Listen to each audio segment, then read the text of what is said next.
নমস্কার বন্ধুরা, আমার channel life's wish list beyond লিমিটেশনসে আরও একবার আপনাদের সকলকে স্বাগত জানাই। আপনারা দেখছেন আমার এখনকার সিরিজ দক্ষিণ পশ্চিম সিকিম ভ্রমণ। আর এই পশ্চিম সিকিম থেকে দক্ষিণ সিকিমে এসে রাভাংলা থেকে আমরা চলে এসেছিলাম নামচিতে। নামচিতে চারধাম দেখার পর নেক্সট আমরা গেলাম রোজ গার্ডেন দেখতে।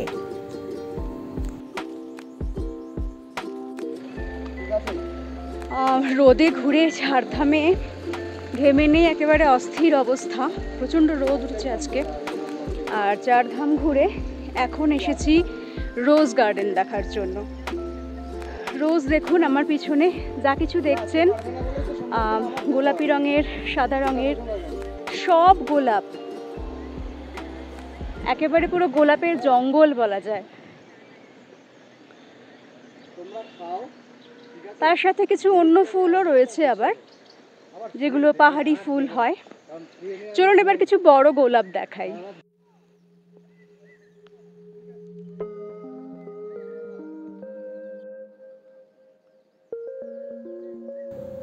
চারধামের খুবই কাছে অবস্থিত এই রোজ গার্ডেন। তবে অনেকেই যদি নামচি, টেমি, রাভাংলা একই দিনে করেন, সেই ক্ষেত্রে নামচির সব জায়গাগুলো দেখা তো সম্ভব হয় না, তখন অনেকেই এই রোজ গার্ডেনটাকে কিন্তু স্কিপ করে যান।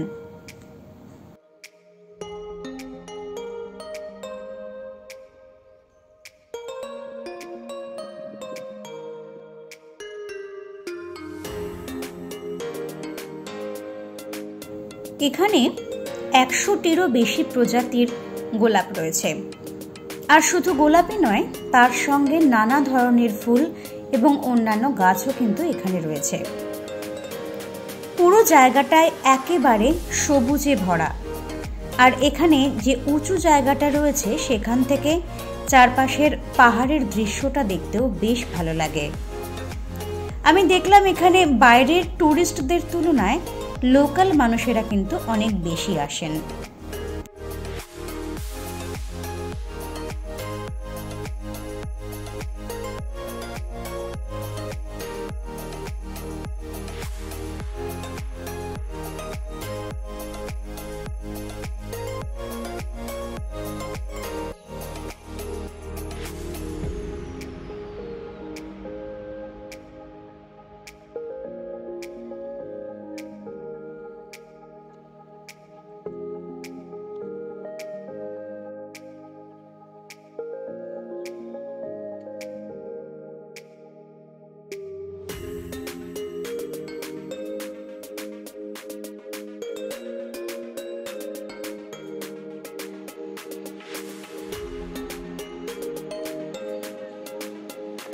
ঝাঁকে ঝাঁকে গোলাপ, তাও অনেক গোলাপ শুকিয়ে গেছে।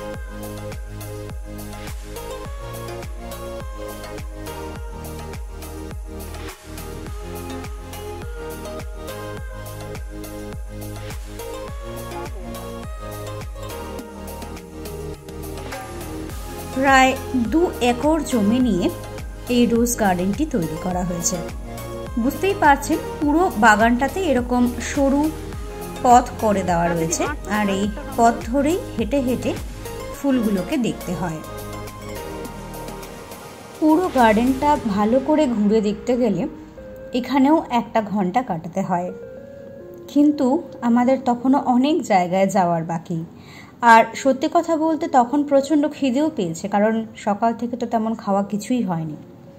শুধু একটু বিস্কিট খেয়েছিলাম, ব্যাস ওই পর্যন্তই। রাভাংলাতে কোনো রেস্টুরেন্ট খোলা ছিল না। আর নামচিতে এসেই সাথে সাথে সময় নষ্ট না করে বেরিয়ে পড়েছিলাম সাইট সিইংয়ে। তাই পেটে তখন একেবারে ছুঁচো ডন দিচ্ছে। তারপর রোদ, সেই রোদের মধ্যে এতখানি হাঁটতে বেশ কষ্টই হচ্ছিল। কিন্তু এই যখন ফুলগুলো দেখছিলাম, ফুলগুলো দেখে সেই কষ্টটা আবার অনেকটাই লাঘব হয়ে যাচ্ছিল।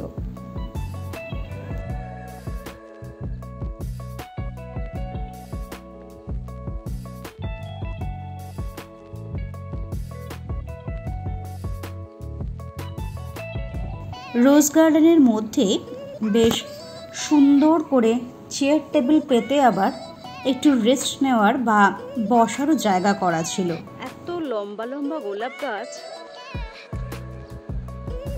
মাথার উপরে গোলাপ ফুটে যায়।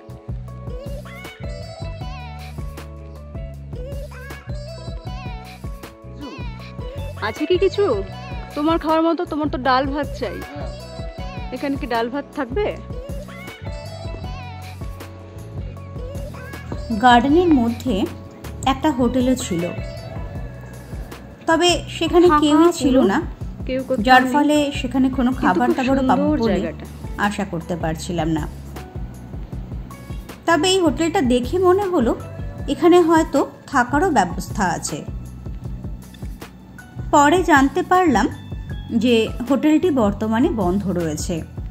তবে যখন সিজন থাকে তখন, মানে সিজন বলতে অ্যাকচুয়ালি ওখানে শীতকালে, তার কারণ নামচিটা অনেকটাই নিচু জায়গা, সেখানে গরমকালে যথেষ্টই গরম থাকে।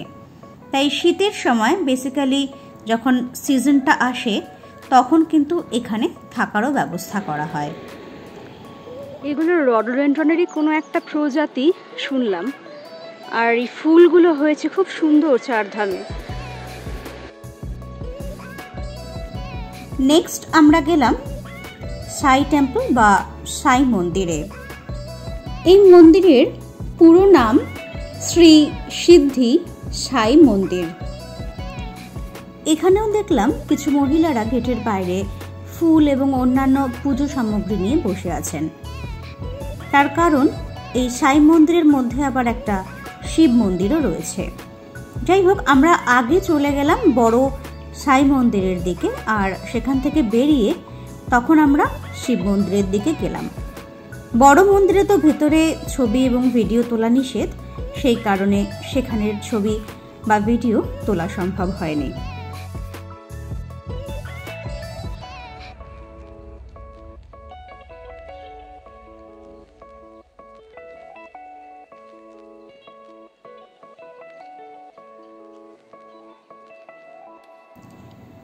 সাই মন্দিরটা ঘুরতেই সব থেকে কম সময় লেগেছিল আমাদের, তার কারণ এটা খুবই ছোট জায়গা নিয়ে অবস্থিত, তাই ঘুরে দেখতে খুব বেশি হাঁটাহাঁটি করতে হয় না। এবারে আমরা নেক্সট পয়েন্টের দিকে চলে গেলাম, সেটা হলো দেচেনছুয়েলিং গুম্ফা বা মনাস্টারি।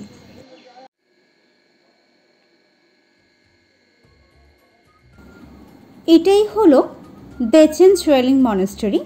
এটা একটা ছোট মঠ বা ছোট একটা মনাস্টারি, আর এর পাশ দিয়েই আরও একটু এগিয়ে গেলে পিছন দিকে রয়েছে একটা বিশাল বড় মনাস্টারি, যেটাকে বলা হচ্ছে সেরডাপ চোলিং মনাস্টারি।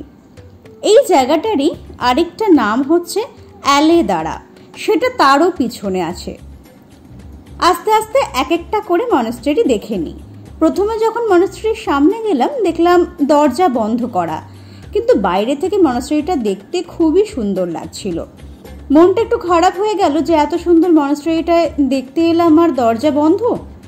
তখন ওখানে অনেকেই দাঁড়িয়েছিলেন, আর আমাদের যিনি ড্রাইভার দাদা ছিলেন উনিও চলে এলেন, এসে বললেন আপনারা দরজা খুলে ঢুকে যান, কিচ্ছু হবে না। উনি বলার পর ওখানের যারা ছিলেন তাদের পারমিশন নিয়ে আমি দরজাটা ঠেলে একটু ভেতরে ঢুকে গেলাম। আসলে সামনেই ছিল বুদ্ধ পূর্ণিমা, তাই সমস্ত মনাস্টারিগুলোতেই কাজ চলছিল, আর এই মনাস্টারিটা সম্পূর্ণ নতুন করে রং করা হচ্ছিল। তার ফলে এইটার একটা দেওয়ালের দিকটা কিন্তু পুরো সাদা, তখনও রং করা কমপ্লিট হয়নি।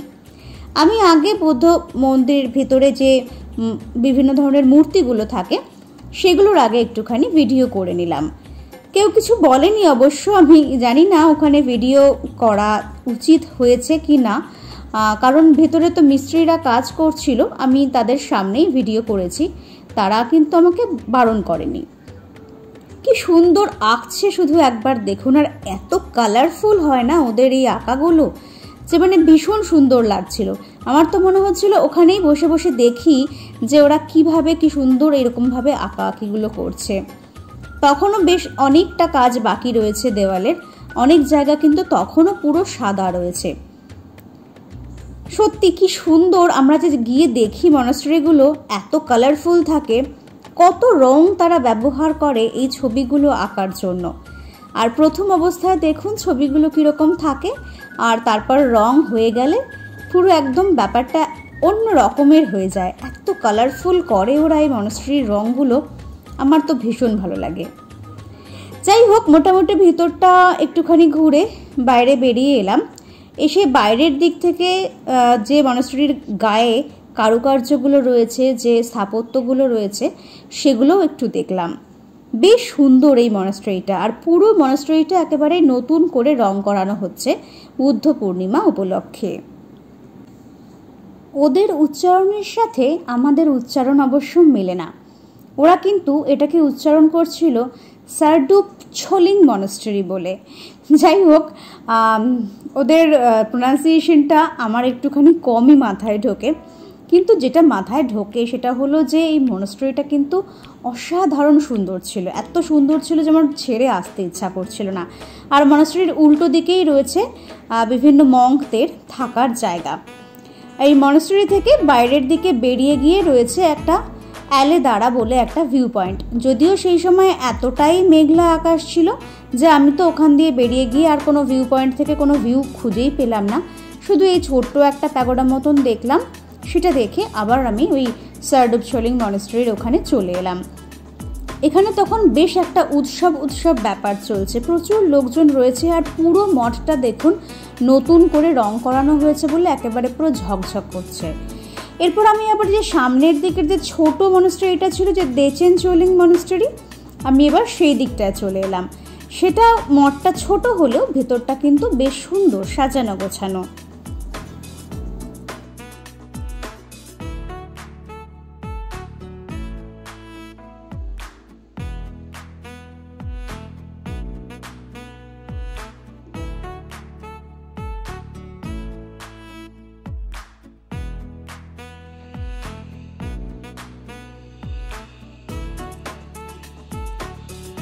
দেচেন মনাস্ট্রির পর এবারে আমরা যাচ্ছি স্যামড্রাপসের দিকে।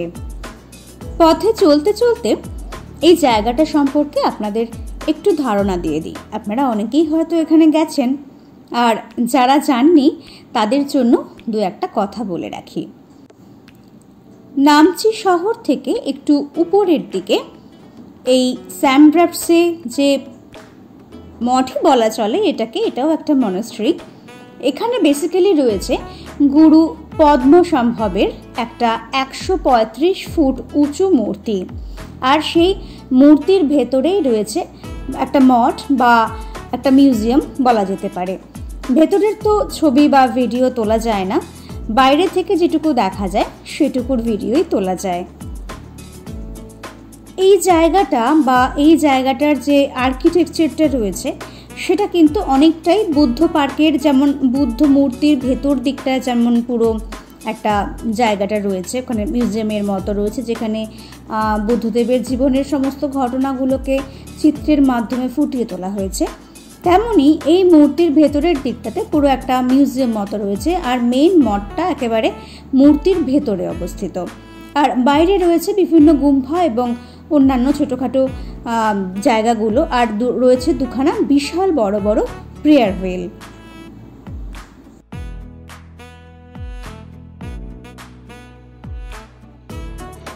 এখন এসেছি স্যামড্রাপসেতে।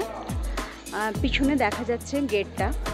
ভীষণ খিদে পেয়েছে, সকাল থেকে সেভাবে আজকে ব্রেকফাস্টও করা হয়নি, তার কারণ বাংলাতে সব দোকান অনেক দেরি করে খোলে, তাই মালখিস্ট খেয়ে কোনো রকমের সকাল থেকে বেঁচে আছি। এখন এখানে প্রবলেম হচ্ছে, এখানে ভাত ডাল বা ওই থালি টাইপের কিছু পাওয়া যায় না। এখানে যে রেস্টুরেন্টগুলো রয়েছে সেখানে ওই veg momo, chow mein, bread omelette, toast এই সমস্তই পাওয়া যায়। তো আপাতত তাই খাচ্ছি, পরে দেখা যাক। ওই তারেভিরে যাবো এরপর। সেখানে তারেভির রিসোর্টে ওরা যদি বাইরের লোককে যদি খাবার সার্ভ করে তাহলে সেখানে গিয়ে দেখা যাক কি খাওয়া যায়। এরপরে আমাদের নেক্সট ডেস্টিনেশন হচ্ছে তারেভির।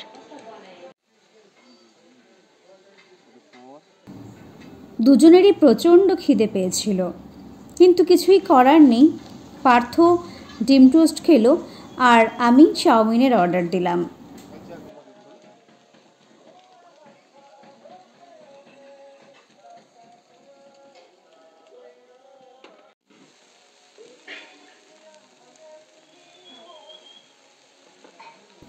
ওরা যে কত কিছু মেশায় চাউমিনের মধ্যে, সেই জন্যই এত স্পাইসি হয়ে যায় জিনিসটা। আর এই কারণেই পার্থ পাহাড়ের চাউমিন একদম পছন্দ করে না। প্রথম রিজন হচ্ছে তো ওই নুডলসগুলো আর কি, মানে প্রচণ্ড মোটা মোটা হয়, মানে আমাদের এখানে যেমন চাউমিনগুলো সরু সরু হয়, ওখানে তো তা হয় না। এই মোটা মোটা চাউমিনগুলো ওর ঠিক পছন্দই হয় না। যাক, খাওয়া দাওয়া সেরে এবারে আমরা ফাইনালি যাচ্ছি মনাস্ট্রির দিকে। পায়ে হেঁটে একটুখানি উপরের দিকে উঠতে হয়, কিন্তু রাস্তার পাশে এত সুন্দর এই প্রেয়ার ফ্ল্যাগসগুলো থাকে যে এই প্রেয়ার ফ্ল্যাগসগুলো কিন্তু দেখতে ভারী সুন্দর লাগে। এখানে বেশ কিছু গিফট শপ রয়েছে, বা এখানের কিছু মোমেন্টাম টাইপের জিনিস কেনার জন্য কিছু দোকানপাটও রয়েছে। আমাদের সময় নষ্ট না করেই আমরা উঠে গেলাম প্রথমেই উপরের দিকে, যেখানে মেইন মূর্তিটা রয়েছে, সেটাই চারপাশ দিয়ে একবার ঘুরে দেখব।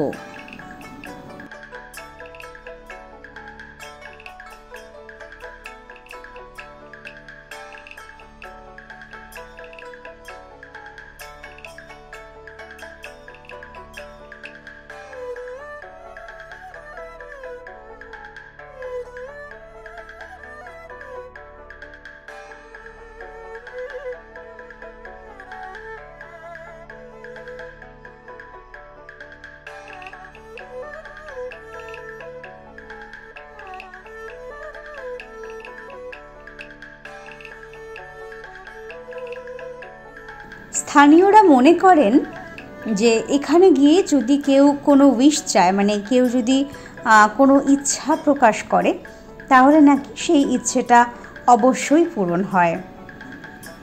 এই মঠ বা মূর্তিটার দুপাশে চারটে চারটে করে মোট 8খানা চর্টেন রয়েছে। এই যে সাদা সাদা জিনিসগুলো, এগুলোকেই বলা হয় চর্টেন। আর ঠিক ভেতরে ঢোকার মুখটায়, অর্থাৎ যে মেন গেটটা রয়েছে, সেই মেন গেটের দুই পাশে দুটো বিশাল বড় বড় প্রেয়ার হুইল রয়েছে।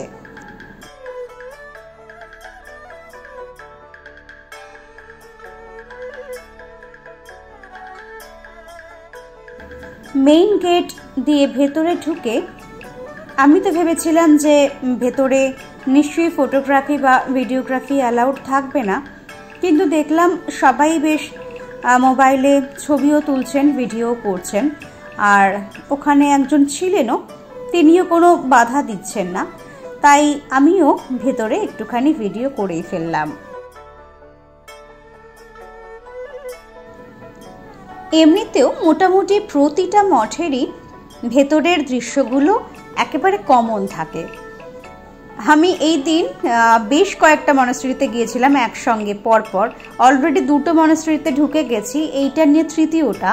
আর এরপরে তারেভীরের আগে আরও একটা মনাস্ট্রিতে যাব। তো চারটে মনাস্ট্রি একই দিনের মধ্যে কয়েক ঘন্টার মধ্যে দেখে নিয়েছিলাম। সব মনাস্ট্রিগুলোতেই মোটামুটি কিন্তু একই ধরনের ভিতরের ইন্টেরিয়রটা ছিল, তবে এটার ইন্টেরিয়রটা একটু অন্যরকম লাগলো আমার অন্যগুলোর তুলনায়।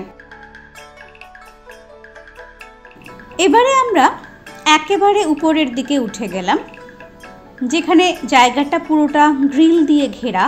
আর এখান থেকে যে দৃশ্যটা দেখা যায় সেটা চোখে না দেখলে বিশ্বাস করা যায় না।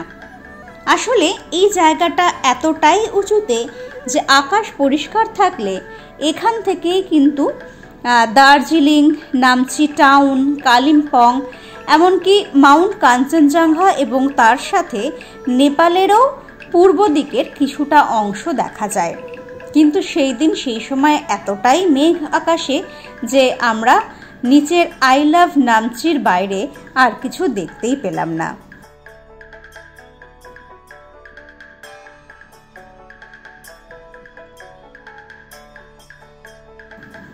এই মূর্তিটি যে পাহাড়ের সামনে রয়েছে, সেই পাহাড়টার নাম হচ্ছে টেনডং হিল। আর এই টেন্ডং হিলের সামনেই এই মূর্তিটি তৈরি করা হয়েছে, যেটা একেবারে নামচি শহরের দিকে মুখ করে রয়েছে।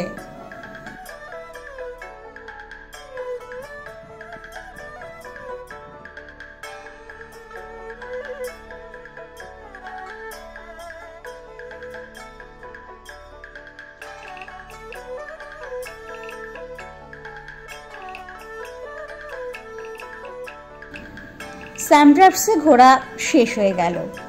আকাশে তখন এতটাই মেঘ যে কোনো মুহূর্তে বৃষ্টি নেমে যেতে পারে। আমাদের ড্রাইভার দাদাকে বললাম আগে তারেভিরের দিকে যেতে, কিন্তু উনি বললেন যে আর একটা মনাস্ট্রিতে যাওয়া বাকি রয়েছে, সেইটা গিয়ে তারপর তারেভির যাব, কারণ তারেভিরটা সম্পূর্ণ অন্য রাস্তায় আর এটা সম্পূর্ণ অন্য রাস্তায়।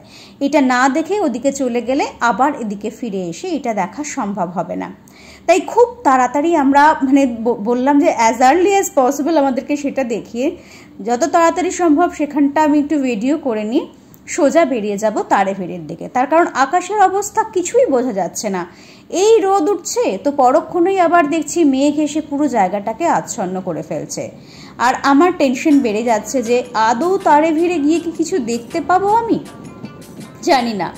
বর্তমানে আমরা যে মনাস্ট্রির দিকে যাচ্ছি এই মনাস্ট্রিটাকে বলা হয় নারাক মনাস্ট্রি বা নারাক গুম্ফা। ড্রাইভার দাদা আমাদেরকে বললেন যে এইটাই নাকি নামচির প্রাচীনতম মনাস্ট্রি। এর পুরো নাম নারাক থোপটেন সেডাপ ধারগে চুয়েলিং মনাস্ট্রি। আমার উচ্চারণটা ভুল হলেও হতে পারে, তার কারণ সেখানে শুধু ইংরাজি হরফগুলো দেখে আমি এগুলো পড়েছি।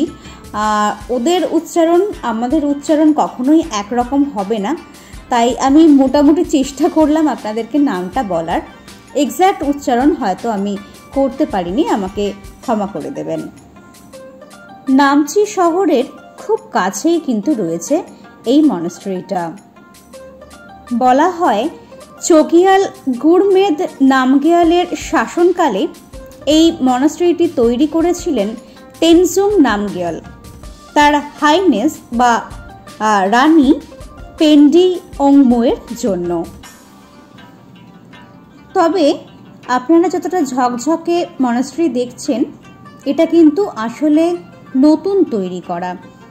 সেই প্রাচীন মনাস্ট্রিটা অনেক জায়গায় ধ্বংস হয়ে গিয়েছিল, তার ফলে আবার সেগুলোকে নতুনভাবে তৈরি করতে হয়েছে। বলা হয় সপ্তদশ শতাব্দীতে একটা প্রচণ্ড ভূমিকম্পে এই মনাস্ট্রির অনেকটাই নাকি ধ্বংস হয়ে গিয়েছিল। তারপর বিভিন্ন সময় এটাকে নতুন করে আবার তৈরি করা হয়েছে। এই মনাস্ট্রিটা খুবই শান্ত এবং নিরিবিলি পরিবেশে। আর এটাও শুনলাম যেটা বলা হয় যে নাকি এখানে একবার যায় তাকে নাকি আবার ফিরে আসার প্রতিজ্ঞা করতে হয়। আসলে এই নারাক কথাটার মানেই হচ্ছে প্রমিস বা প্রতিজ্ঞা। এবার আমরা ফাইনালি চলেছি আমাদের আজকের লাস্ট ডেস্টিনেশন তারেভিরের দিকে। তারেভির একটা সম্পূর্ণ নতুন পর্যটন ক্ষেত্র। এখনো অনেকেই এই জায়গাটার সম্পর্কে খুব একটা বেশি কথা জানেন না। তারেভির একটা নতুন ট্যুরিস্ট ডেস্টিনেশন, সেখানে একটা রিসর্টও তৈরি করা হয়েছে। অনেকেই সেখানে গিয়ে একটা রাত থাকেন। আসলে সেই জায়গাটা এতটাই হাঁটার জন্য তৈরি করা হয়েছে যে সেটা আধ ঘন্টা 1 ঘন্টায় আপনি কিছুই করতে পারবেন না। মিনিমাম 4-5 ঘন্টা টানা হাঁটলে তবে সেই জায়গার শেষ প্রান্ত পর্যন্ত পৌঁছানো যায়। আবার ফিরে আসতে তার থেকেও বেশি সময় লাগে। আর সেইটা এই 1 ঘন্টার জন্য জাস্ট সাইট সিইং হিসেবে গেলে কোনো মতেই করা সম্ভব নয়। তবে আমাদের পক্ষে আর 1 রাত সেখানে থেকে পরের দিন আবার শিলিগুড়িতে নেমে ট্রেন ধরাটা একটু হেকটিক হয়ে যেত, প্লাস অনেক টেনশনে থাকতে হতো। সেই কারণে আমরা তারেভিরে আর থাকিনি, আমরা জাস্ট 1 ঘন্টার জন্য সেখানে গিয়েছিলাম, গিয়ে জায়গাটা ঘুরে আবার নামচিতে ব্যাক করে চলে এসেছিলাম। তবে আমি সাজেস্ট করব যারা হাঁটতে পছন্দ করেন, যারা ট্রেক করতে হাইক করতে পছন্দ করেন বা হাঁটতে পছন্দ করেন বা হাঁটতে পারেন, তারা অবশ্যই তারেভিরে গিয়ে একটা রাত অবশ্যই থাকবেন আর ভোরের দিকটায় একটু হাঁটতে বেরোবেন। যতটা হাঁটতে পারেন ততটা হেঁটে দেখবেন। সানরাইজের সময় কিন্তু সেখান থেকে দারুণ সুন্দর দৃশ্য দেখা যায়। তবে আমরা যেই সময় যাচ্ছিলাম সেই সময় চারিদিকে শুধু মেঘ আর মেঘ, কিছুই প্রায় দেখা যাচ্ছে না। আর যে কোনো মুহূর্তে বৃষ্টি শুরু হয়ে যেতে পারে। মাঝে মধ্যে কোনো একটা জায়গায় তো দেখছিলাম যে টিপ টিপ করে ফোঁটা ফোঁটা বৃষ্টি পড়ছেও।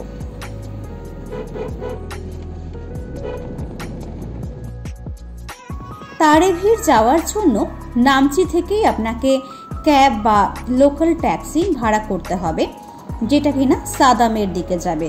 অবশ্য আপনারা চাইলে শেয়ার গাড়িতেও আসতে পারেন। নামচি থেকে যে শেয়ার গাড়ির স্ট্যান্ড রয়েছে সেখানে গিয়ে জিজ্ঞাসা করবেন সাদাম যাওয়ার গাড়ি কখন ছাড়বে। সেই সাদাম যাওয়ার গাড়ি, এই জায়গাটার নামই হচ্ছে সাদাম, এই পর্যন্তই শেয়ার গাড়িগুলো কিন্তু আসে। তারপর এখান থেকে হয় আপনাকে আবার একটা ছোট গাড়ি ভাড়া করে নিতে হবে, অথবা শেয়ার গাড়ির ড্রাইভারকে রিকোয়েস্ট করতে হবে এক্সট্রা টাকা দিয়ে যাতে আপনাকে তারেভির পর্যন্ত ছেড়ে আসে। লোকাল ট্যাক্সি বা ক্যাবে নামচি থেকে তারেভির পর্যন্ত পৌঁছতে যদি আপনাকে ড্রপ করে দেয় বা আপনি যদি এমনি সাইট সিইংয়ের জন্য যদি নামচি থেকে তারেভিরে গিয়ে আবার ফিরে আসেন, তার জন্য আপনাকে ১,৫০০ টাকা ভাড়া দিতে হবে।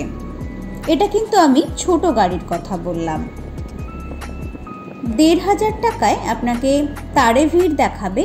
আর এই রাস্তাতেই আরও একটা মনাস্টারি আছে একেবারে রাস্তার উপরেই, সেই মনাস্টারিটা। এই দুটো পয়েন্ট মিলিয়ে আপনাকে ১,৫০০ টাকা নিয়ে নেওয়া হবে নামচি থেকে তারেভির ঘুরে চলে যাওয়ার জন্য, অথবা মনাস্টারি ঘুরে তারেভিরে আপনাকে ড্রপ করার জন্য। বাই দ্য ওয়ে, আপনাদেরকে জানানো হয়নি যে নামচিতে এই সাইট সিইংটা করানোর জন্য কত টাকা খরচা হয়েছিল। অ্যাকচুয়ালি ওদের যে স্ট্যান্ড রয়েছে নামচির স্ট্যান্ডের, ওদের রেট ছিল এই 7 পয়েন্টস ঘোরার জন্য ৩২০০ টাকা। আমি যেহেতু স্ট্যান্ড থেকে সরাসরি গাড়ি বুকিং করিনি, আমি ফোন করে সরাসরি কথা বলেছিলাম বলে আমি একটু বার্গেন করার সুযোগ পেয়েছিলাম। আর আমার থেকে নেওয়া হয়েছিল ফাইনালি ২৫০০ টাকা। তবে হ্যাঁ, পার্কিংগুলো আমাকে দিয়ে দিতে হবে, এইটা বলে দেওয়া হয়েছিল যে যত জায়গায় পার্কিং লাগবে সেই পার্কিংগুলো আমি পে করব, প্লাস ওনাকে আমি ২৫০০ টাকা দেব। যাক, কথায় কথায় আমরা কিন্তু তারেভির পৌঁছে গেছি। চলুন এবার টিকিট কেটে তারেভিরটা ঘুরে আসা যাক।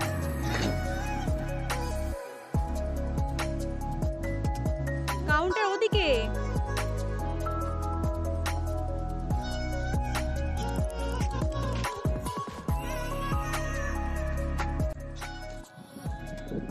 চলে এসেছি তারেভির। আলটিমেটলি তারেভির পৌঁছে গেছি, কিন্তু চারিদিকে এত মেঘেদের ভিড় যে কি দেখতে পাবো যথেষ্ট সন্দেহ লাগছে। একটা ভিউ পয়েন্ট রয়েছে সামনে, যেখান থেকে ভিউ একেবারেই নীল। আর এটা হচ্ছে তারেভিরের একটা, যেরকম সব জায়গায় একটা সিকিম গভর্নমেন্ট বানায় যে কোনো ট্যুরিস্ট স্পটের জন্য, সেরকম একটা বানিয়ে রেখেছে। আর এখানে বসার বেশ কিছু জায়গা রয়েছে।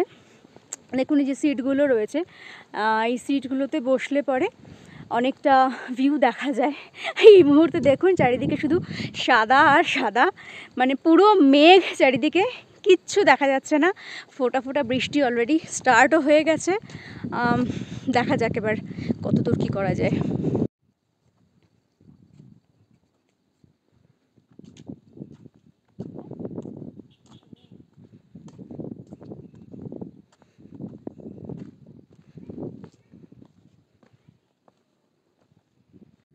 I love তারেভির।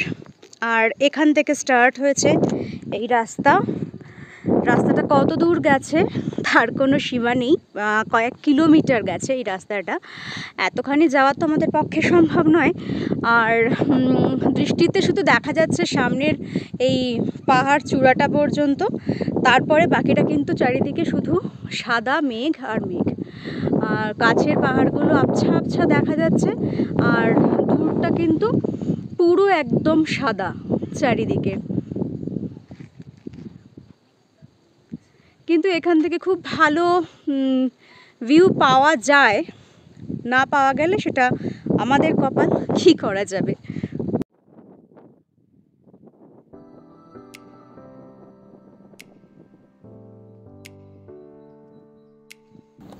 নামচি শহর থেকে তারেভিরের দূরত্ব 16 কিলোমিটারের একটু বেশি।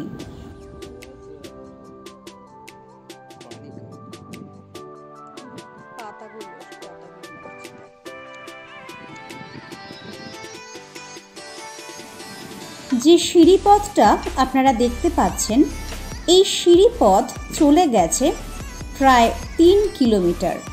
হ্যাঁ, আপনারা যদি এই সিঁড়িপথ ধরে হাঁটতে হাঁটতে 3 কিলোমিটার যেতে পারেন, তাহলে আপনারা এই সিঁড়িপথের একদম শেষ প্রান্তে গিয়ে পৌঁছতে পারবেন।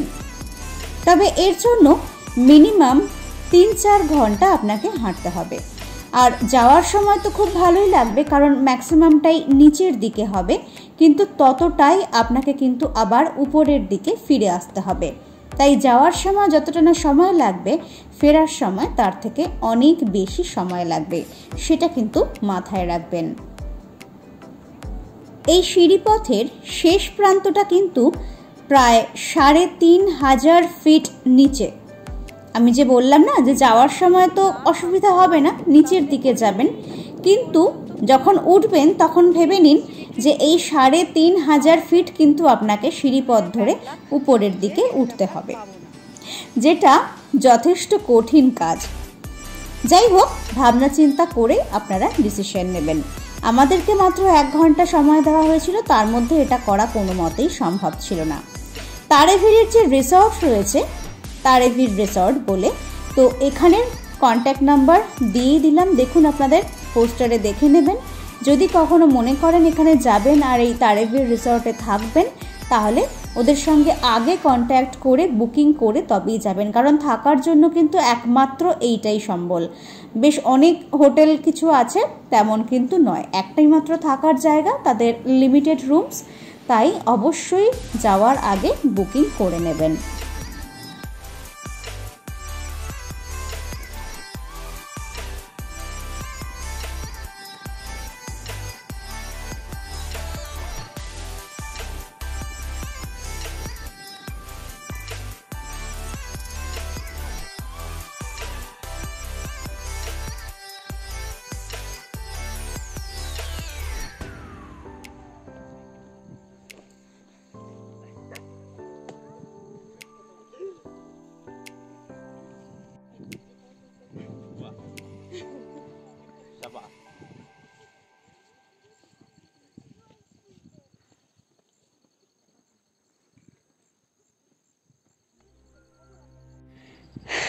দম শেষ, খুব একটা বেশি দূর যেতে পারিনি, মাথা পর্যন্ত তো প্রশ্নই আসে না।